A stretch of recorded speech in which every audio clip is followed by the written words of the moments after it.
Hnizdo is the chief executive at Teraco, which is one of the biggest companies on the continent, actually, that provides the capabilities that they do in the data centers, and really the backbone of most organizations that you and I deal with on a business level, whether it be on a personal level. When we're buying stuff online, it's probably going through one of their data centers, and it's a great pleasure to have you with us, Jan. I mean, firstly, this is extraordinary circumstances that we find ourselves in the world, but I don't want to think about what it would have been like if we didn't have data centers such as yours. But take us back to kind of the early days when you first found out this pandemic was heading our way. How did a company like Teraco cope? You must have been an essential service, and many organizations, banks, massive supermarkets, enterprise rely on you guys to service them. So take us back to those early days of lockdown. When did you find out, and how's it been for a company like Teraco? Sure, thanks. Well, firstly, nice to be here, Aki, and hello to you. Yeah, we got wind in early February of what was potentially going to come our way. Just following other data center operators around the world, in Hong Kong, also in Italy. Italy had a full-scale lockdown, much like we had, and it was a premonition of what was to come. So early in February, we got together as an executive team, and we split the entire company up into lions and leopards. We're not in a B team because the lions and leopards are equally capable of running the business. And our big fear at the time was that we'd end up having a potential cluster infection, and then that's going to impact our operations, which obviously we wanted to avoid. So 2 teams on 2-week rotational shifts, equally capable of running the company. Obviously, all the various protocols, we introduced them fairly early on, very early in March. Temperature screening, masks, and also just cutting down access to the facility. So it was all around reducing risk. And our clients were very appreciative of that. They took it hand in hand. And yeah, governments obviously locked down in March, but essential service operators were allowed to operate. So companies like telecommunication companies, Teraco forms part of that community, we're allowed to continue to operate. And we've pretty much been doing that since February. And we think it's going to carry on like that for a while now. So, I think if we fast forward, this is probably going to be with us, we expect, till December, maybe early on in the new year. We're living the new normal, right? That's the new terminology, the new normal. So no doubt about that. This is definitely the new normal, Jan, and it's just fascinating listening to you talking about separating your teams, minimizing the risk, but that business continuity had to happen. Take us into your confidence in terms of your data center. Obviously not divulging all your secrets, but did you see a massive growth in demand for your services and people moving stuff to the cloud and adding more capacity to their businesses? Because, here we are doing this on a video, and I don't have to remind you of how much video is happening right now, and this is the way of doing things, people all working from home. But what's been the impact on the demand for services like Teraco from your data center? Sure. So the one area where we see it more directly is on our internet exchange. Just from a customer's perspective, most customers were and still are in a semi-form of BCP planning. So actually deploying new computer equipment into the data center, I think that's probably going to be something that's going to happen down the line, just with digital transformation and those trends and how they're accelerating. But the immediate impact was on NAP Africa. So that's our internet exchange, and that's pretty much where all the content providers, telcos, enterprises exchange information on a super efficient basis. And to put it in context, so the internet exchange was launched in 2012, and it took us all the way through to February 2020. That's 8 years to hit a huge milestone. So it was 1 terabyte, and for us, we'd been working towards this 1 terabyte mythical, glass ceiling that we were struggling to get to. It took us 8 years. And today we're sitting, that's in February, and today we're sitting 8 months later, 6 months later, at 1.5 terabytes, 50% growth in 6 months. And that gives you an idea of like all the traffic that's going through the internet exchange, and it's everyone. So it's, enterprise deploying, video solutions, work from home strategies, and then obviously, a lot of residential demand as well. Folks sitting at home, watching Netflix, YouTube, video content. So that was the most immediate impact. Also, a large number of interconnects. So a lot of telco providers wanting to connect to content providers and getting resilient links. We obviously facilitated that as best we could on an expedited basis. So we like to think we played our part in in keeping South Africa communicating and keeping things efficient, and allowing companies to continue to operate. So that's super important for us, not to let our clients down. Oh, that's amazing. If I stand to be corrected, I think we had a cable C fault as well during the lockdown period, early in March, if I'm not mistaken.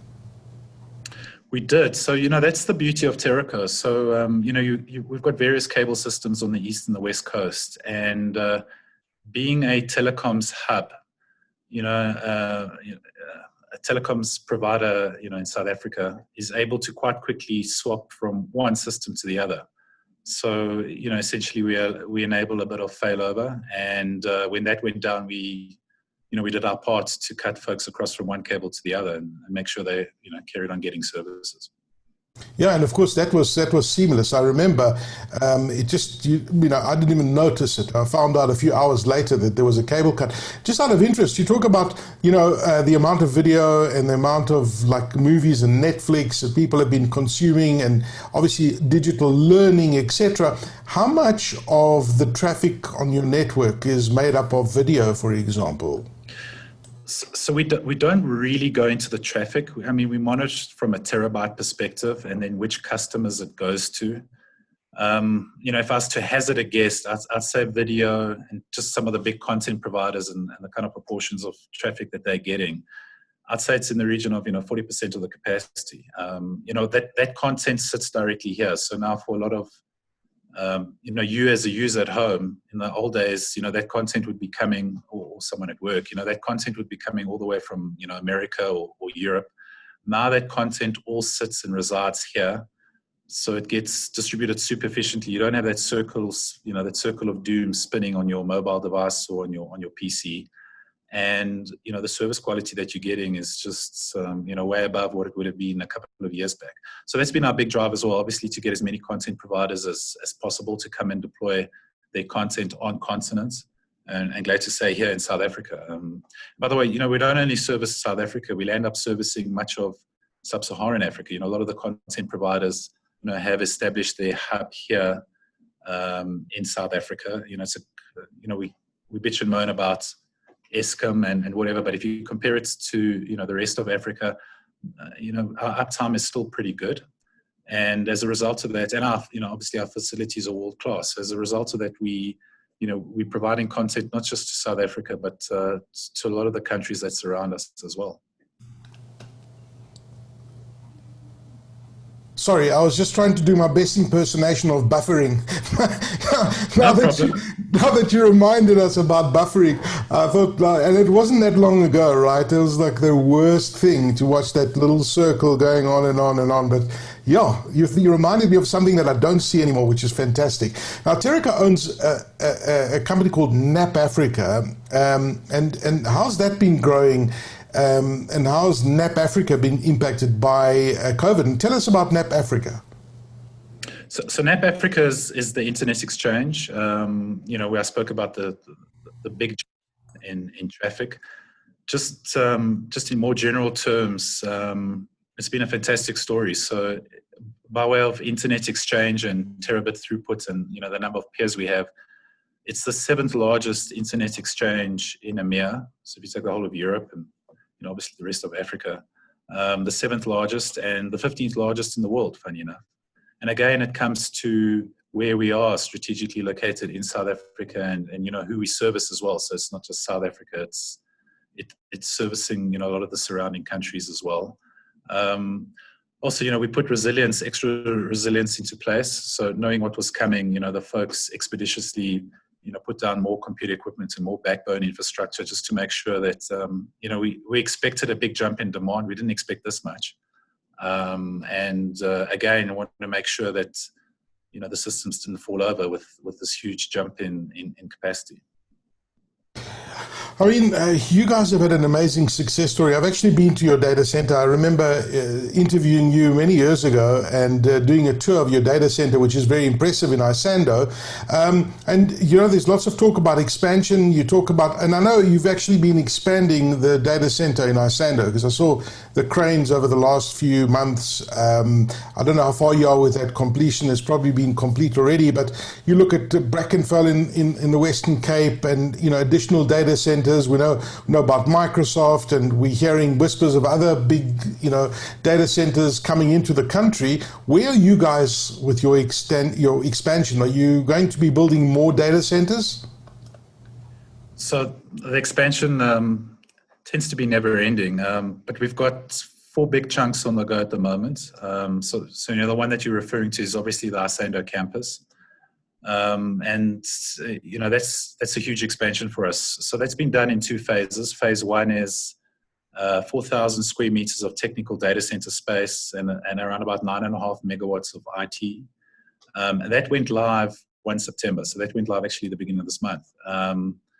And we've got some customers in there, and we're in the process of continuing with phase 2. That goes live in March next year. Phase 2's 8,000 square meters of technical white space and some 18 megawatts of power. And then if you combine the whole campus, so the existing Isando site plus the new building that we're in the process of putting together, that's an 80 megawatt site, nearly 40 megawatts of IT, critical IT power, and some 20,000 square meters of white space. It's never mind the continent. It's one of the most connected facilities actually in the world. So just by virtue of, we've got something like 250 telecoms companies, 50 content providers, obviously a lot of financial services, enterprises that reside in our facilities. They all interconnect to one another. There's something like 11,000 of these cross connects, and they're all tapping into the ecosystem that we have for our customers. And those numbers, if you compare it, on the world scale, highly interconnected sites around the world are sitting somewhere, those are like typically located NAP of the Americas in Miami, or, cable landing stations in the Docklands in the UK and in Amsterdam. Those highly connected sites run somewhere, from 8,000 to like 14,000 cross connects. We're sitting at 11, so a highly connected site. I mean, and are you planning to increase and add more sites across the country, or is it just going to be expanding Isando? I know Cape Town as well, but any other sites perhaps on the continent that you've kind of earmarked? So at the moment, there's lots on the go just here in South Africa. Maybe I'll come back to why South Africa at the moment. So obviously there's a site in Cape Town. You mentioned Brackenfell. Before Brackenfell, so there's obviously the existing Cape Town site, CT1 we call it. There we've expanded another 1,000 square meters. That went live about 2 months ago, just post-lockdown. And then we've got Brackenfell. So that's going to be a super large site as well, 18 megawatts, 8 halls, 8,000 square meters of white space. That goes live in September next year. And then we've got expansion on the go in Durban as well. So, all these sites, it's part of the digital transformation trend. We have a lot of enterprises that are realizing their, data centers are probably end of life. For them, a lot of them are deploying hybrid cloud strategies, and a lot of enterprises are now starting to think like cloud providers are and like content providers. To the extent that their own data center, most of the processes that are within their data center are starting to move into the cloud. And then the items that they're keeping, the processes that they're keeping, rather than keeping it in their own data centers, rather put it in a highly connected facility, I guess like a Teraco, that's highly available and is connected into the ecosystem. So, they're thinking like the content providers are, making sure it's available and has access to, all the various carriers and connectivity providers. Gee, that's amazing. That is absolutely amazing, Jan. I mean, listening to you talking about the different expansions is fascinating. Just tell me the load shedding. I'm sure it's had some kind of impact. Obviously, you've got your own redundancy and you've got your own generators to keep it going. I mean, God forbid data centers to shut down because of no power. But does load shedding impact you guys? So, it doesn't impact our clients. So obviously, we have SLAs with our clients, and the way we've built our facilities is to make sure we're resilient and we don't go down when there's an outage. So we have a power plant and then a backup power plant to the power plant.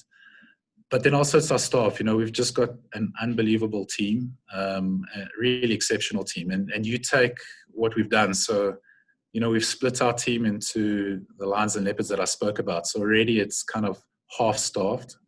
And then on top of that, we have load shedding. So it is stressful times, but the team's been amazing. The guys have operated throughout this time and we've had no customer impact. And it's just credit to, the wonderful people that work here at Teraco. It sounds like you've got an awesome team that's working around there. I know that the lockdown and COVID per se has impacted,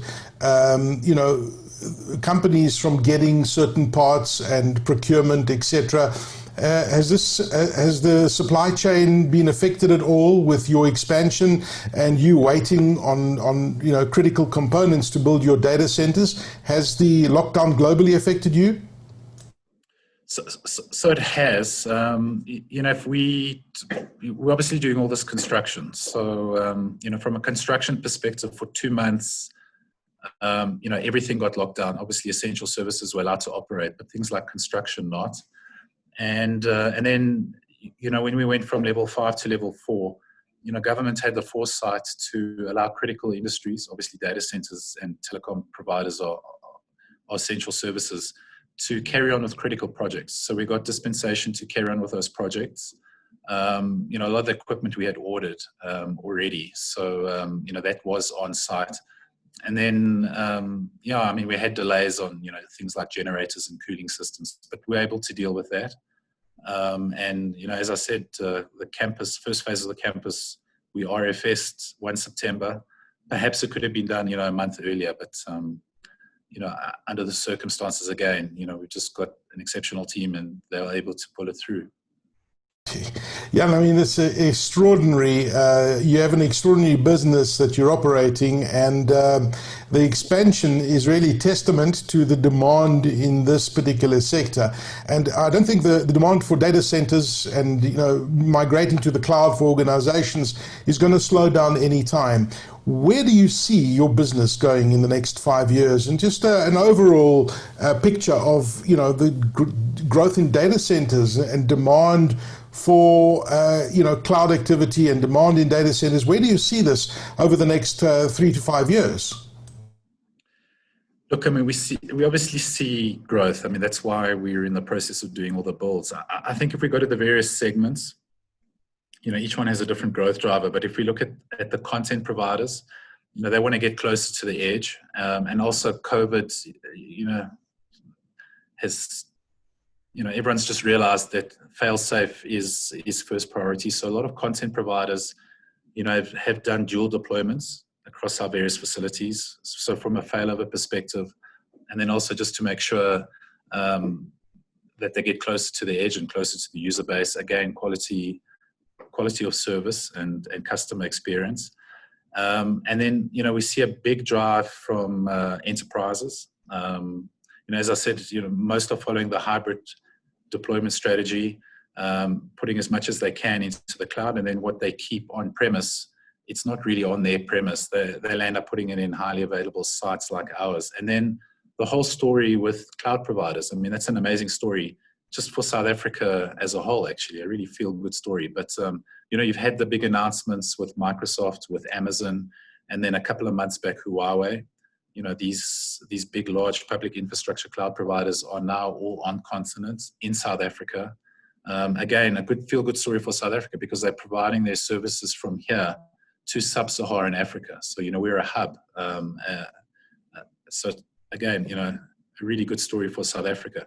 And they're not going to be the only cloud providers that deploy. So, over time, there's going to be more and more cloud providers that will come and deploy here. And the reality is that, yes, you can process overnight in a cloud somewhere in Europe or America. But if you've got any form of like latency sensitive application, you can imagine an accounting system or stock system where you need a real-time interaction, someone like a bank, someone like a retailer, that latency all the way to Europe, it's 180 milliseconds for a round trip. It's just too long. You'll get a little bit of a hang, and it just doesn't work. And we are the 30th or the 35th largest economy in the world. So for these large cloud providers, it's a very attractive market to service.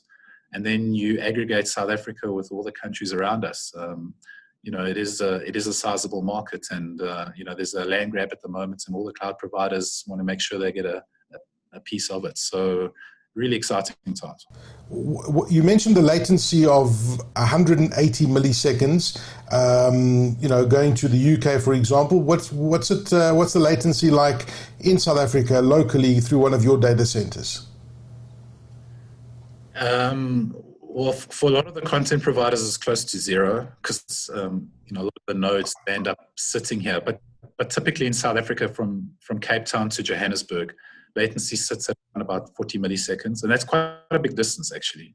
So that's a large round trip. So that's probably the greatest latency that someone in South Africa would experience, to the extent that content or cloud services are provided here.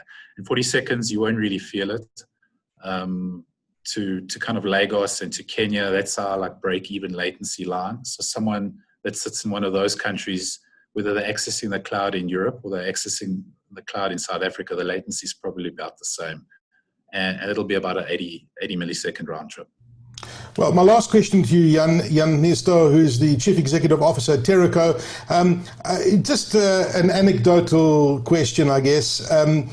Through this lockdown, you've been in this business for a long time. You've seen the trends. You've seen your business grow. You've seen ups. You've seen downs.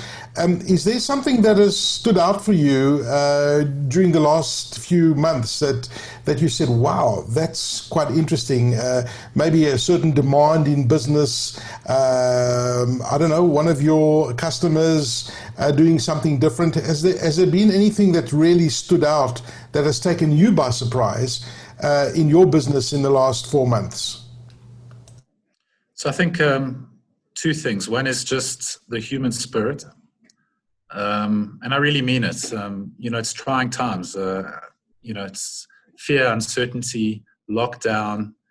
And also, for the folks that work at Teraco, driving on these empty streets, coming to work. And whether folks who are in lockdown or had to work as critical service providers, just, the ability to see these uncertain things through. So that's just, on the humanity side of things.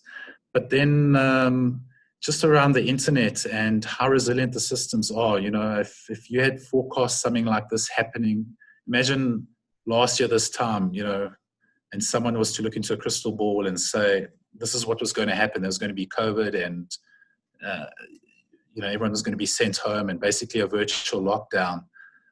Yes, supply chains have been disrupted, but has the digital supply chain been disrupted?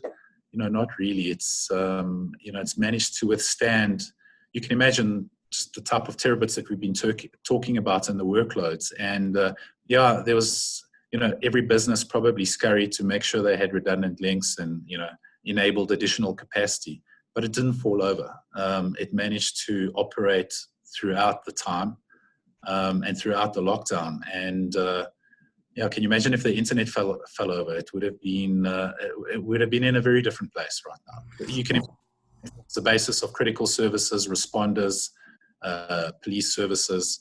In a way, it enabled society to carry on operating, and that's just an amazing story.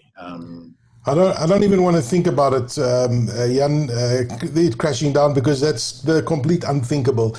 But wonderful insights. It's fantastic to chat to you again. Jan Hnizdo, the Chief Executive Officer at Teraco. Thank you for your time, and we wish you every success going forward at Teraco, and may your business grow from strength to strength. You're certainly on the right trajectory. Super. Good to be here. Thanks, Aki.